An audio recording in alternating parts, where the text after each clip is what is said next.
নমস্কার বন্ধুরা, কেন্দ্র সরকারের পক্ষ থেকে ফ্যামিলি পেনশন নিয়মের একটি বড় পরিবর্তন করা হলো এবং এই নিয়মের পরিবর্তনের ফলে এবার কিন্তু প্রচুর সংখ্যক মানুষ ফ্যামিলি পেনশন পাওয়া থেকে বঞ্চিত হবে, যেটা মোটামুটি একটা অধিকার হিসেবে ভাবা হতো যে ফ্যামিলি পেনশন পাওয়া যাবে মোটামুটি কোনো কর্মচারী বা কোনো পেনশন মারা যাওয়ার পরে।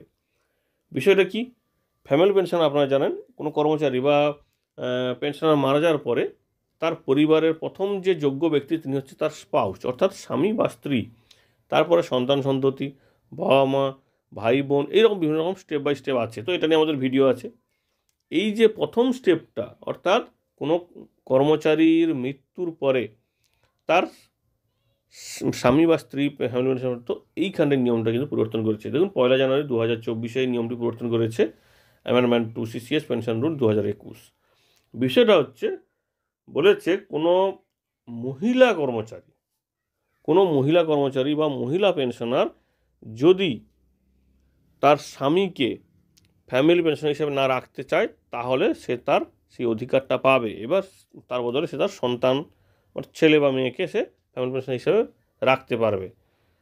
তো কোন ক্ষেত্রে, যদি দেখা যায় অনেক সময় কী হয়, তার হয়তো তার স্বামীর সঙ্গে তার ডিভোর্স কেস চলছে বা তার স্বামীর বিরুদ্ধে তার যে বলেছে, দেখুন ডোমেস্টিক ভায়োলেন্স অ্যাক্ট অনুযায়ী কোনো ব্যবস্থা নেওয়া হয়েছে, কোনো আইনি পদক্ষেপ হয়েছে, সেক্ষেত্রে সে চাইলে তার স্বামীকে ফ্যামিলি পেনশনার হিসাবে নাও রাখতে পারে এবং তার জন্য কিন্তু অভিযোগ করতে পারে বা আবেদন করতে পারে।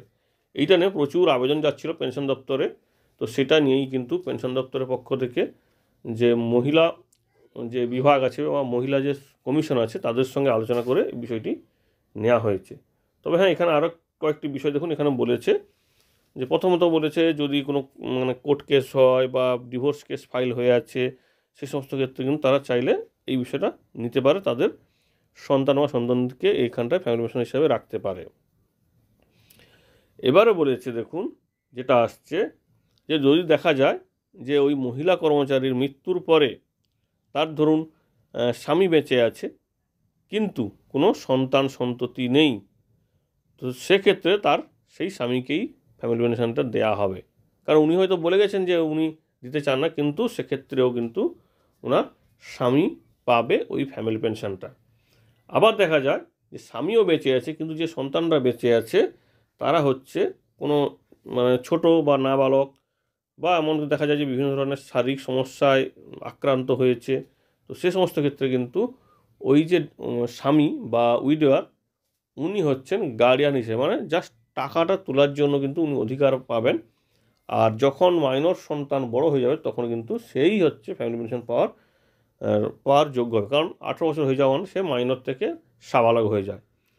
এবং এখানে আরও একটা বিষয় বলেছে দেখুন, যদি দেখা যায় যে কারুর স্বামীও বেঁচে আছে, ওই মহিলা কর্মচারী বা পেনশনার মারা গেছেন, কিন্তু ওর যে সন্তান দেখুন সে মেজর হয়ে গেছে বা সে তো এলিজিবল হচ্ছে না, তো সেক্ষেত্রে কিন্তু তখন ফ্যামিলি পেনশনটা তার স্বামী পাবে। কিন্তু দেখা যায় যে তারা আবার পরে যোগ্য হচ্ছে, মেজর হয়ে গেছে, 18 বছর হয়েছে কিন্তু তারা যোগ্য, সেক্ষেত্রে তারা কিন্তু পাবে। বা এছাড়া যে আরও বিভিন্ন ক্ষেত্রে ধরুন ডিভোর্সি মেয়ে যদি থাকে বা আরও যদি কোনো সমস্যা থাকে, তো যারা পাওয়ার সেই নিয়ম অনুযায়ী পাবে, যদি তারা তার স্বামীকে বাদ দিতে চায়। তার এখানে চাইলে তারা নিজের স্বামীকে ফ্যামিলি পেনশনার হিসাবে বাদও দিতে পারে ওই দুটি কেসে বা আইনি কোনো পদক্ষেপ চললে দুজনের মধ্যে। আশা করি খবরটি আমাদের কাজে লাগবে, কারণ এটা কিন্তু অনেকের ক্ষেত্রে দাবি বলছে এই বিজ্ঞপ্তিতে। এখানে বলেছে হিউজ নাম্বারে অ্যাপ্লিকেশান এসছে এই বিষয়টি নিয়ে। কেন্দ্র সরকারের পক্ষ থেকে কিন্তু তাদের সমস্ত যে কর্মচারী এবং ফ্যামিলি পেনশনারদের মহিলা কর্মচারীদের এই নিয়মের আওতায় নিয়ে চলে এসছে। ধন্যবাদ।